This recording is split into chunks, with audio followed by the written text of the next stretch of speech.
Hey everybody, it's Allie. Welcome to another episode of Coffee with Allie. And I'm out in my beautiful backyard on a lovely spring day, coming to you with a new topic. And today we're going to be talking about digital makeup. That's right, how to create or enhance makeup in Photoshop.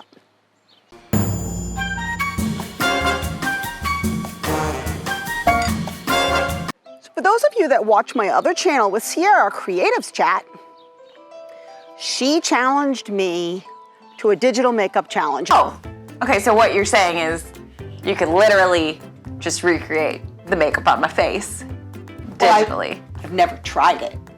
Oh, I mean, yes, I could recreate the makeup on your face. Of course I can do that. I'm sure I can do that. Oh, okay. Well, then Allison.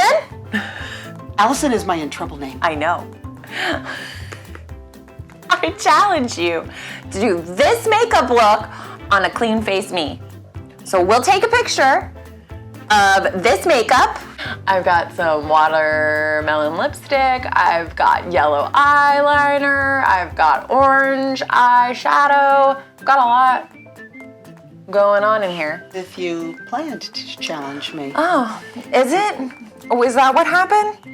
So I'll take all this off. We'll take a picture of me with clean face, and then you'll have to take the clean face me and make it look like this. I could do it.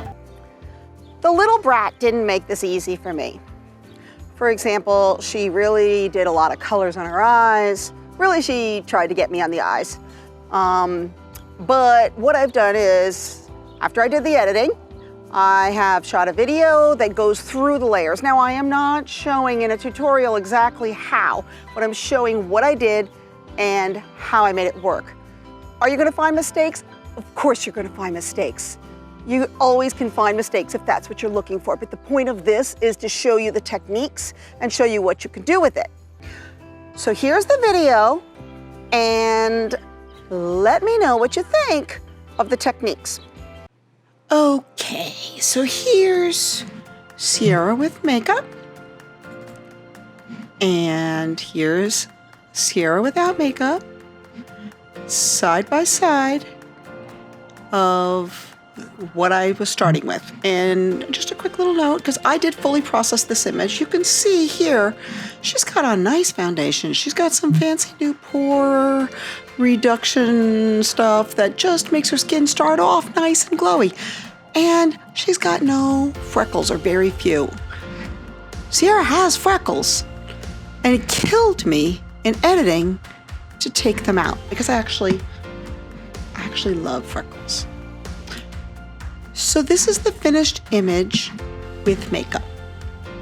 And what I did to start the other image is I actually took like pieces, you can see, of her makeup look, and I copied them over to the image that I was going to work on. This way I would be able to sample colors and things. So this is where we start.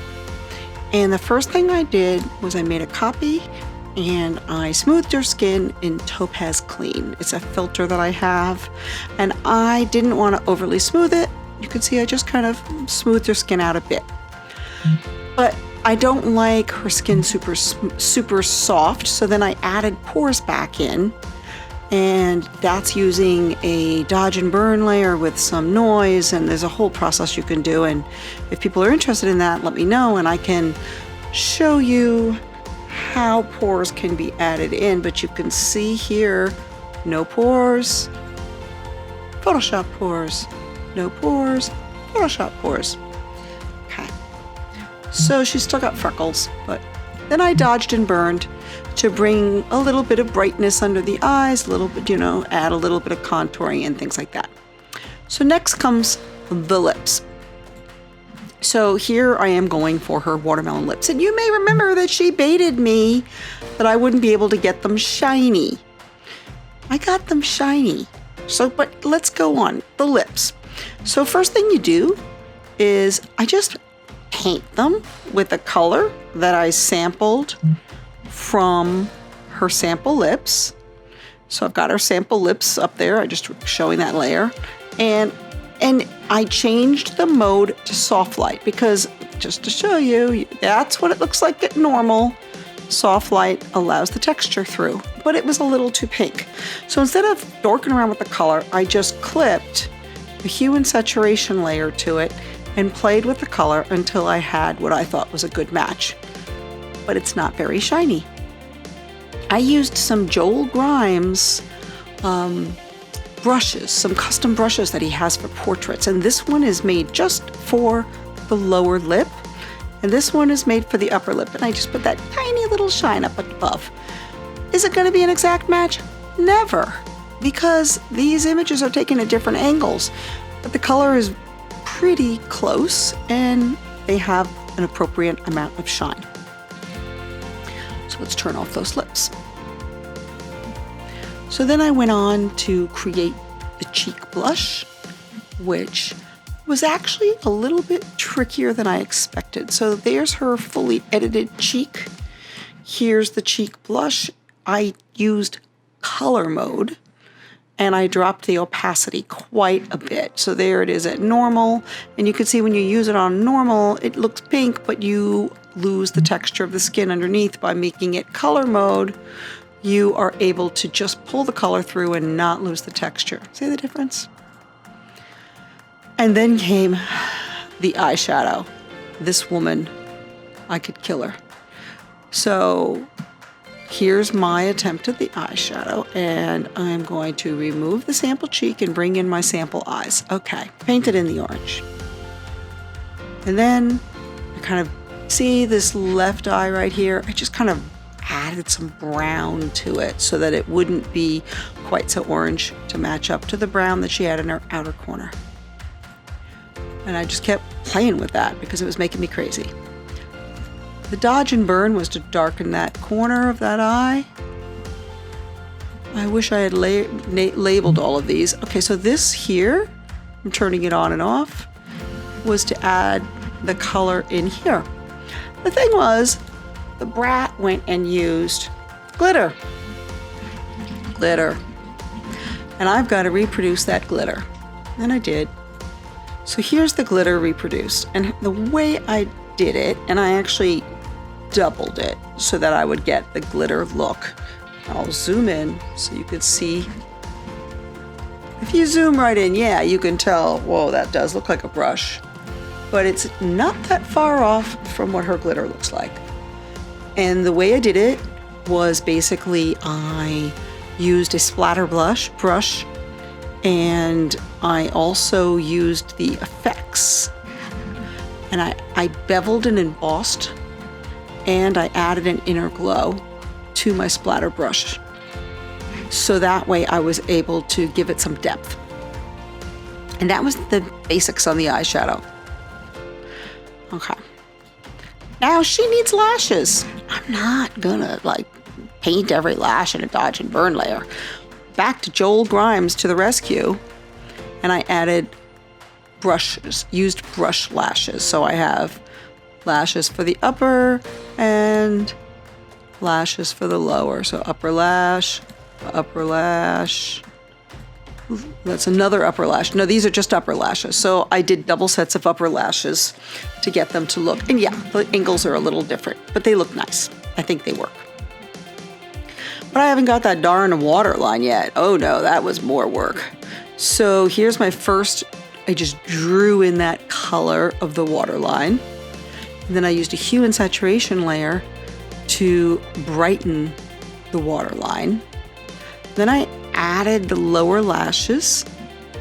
And then I added a dodge and burn layer to brighten the parts and darken parts and just kind of bring some more depth, and also brightened up her irises.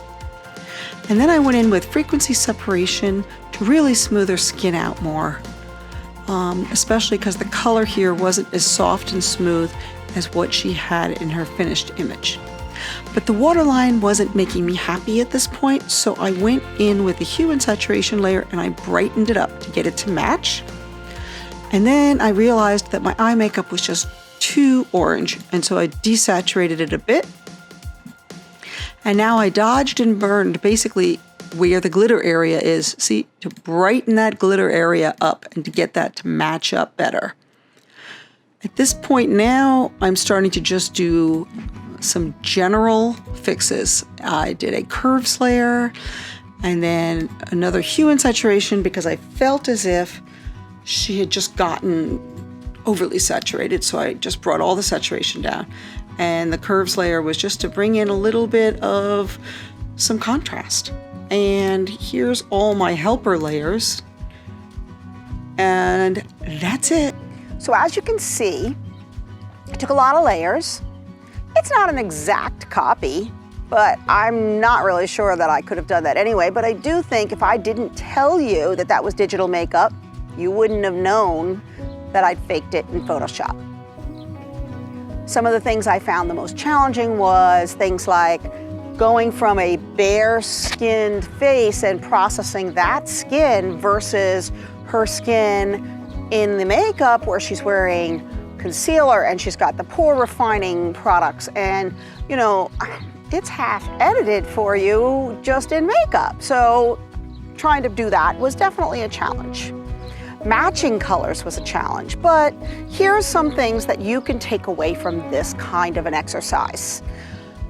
You may not want to do the challenge, but you may have a shoot where the model's lipstick isn't the right shade. Now you know how to adjust it. Or what if the lipstick just wore off and in all the excitement of everything you were doing, you just realized, shoot, I would really like that lipstick. I would really like to see some lipstick on her. Now you know how to add it.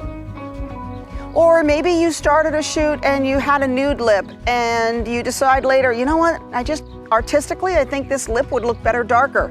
You know how to edit it. You know how to add shine. So another thing to think about is brushes. Brushes are critical for this kind of work.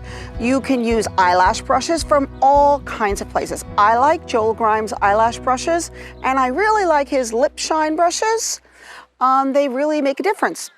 But lots of people sell brushes, and right now Joel's been having some sales, which is why I bought his brushes, because I got them at a very good price. So I'll link to his site, and you have to join as a member, which is free, and then you get the sales. And just, if the price isn't right, you know, just wait, and eventually maybe you'll get a price that's right. But you can also find brushes online. You can sometimes buy them very inexpensively. You can get them for free. But brushes are critical for the eyes and the lips and to add those little details. And then it's your blend modes, and that's it. Play with it, see what you can do, and if you have any questions, put them in the comments. And if you haven't seen the video where Sierra challenges me, there's a link to that at the end. So take care, have a great day, and don't forget, like, subscribe, and hit the bell for notifications. I'll see you in 2 weeks. Bye-bye.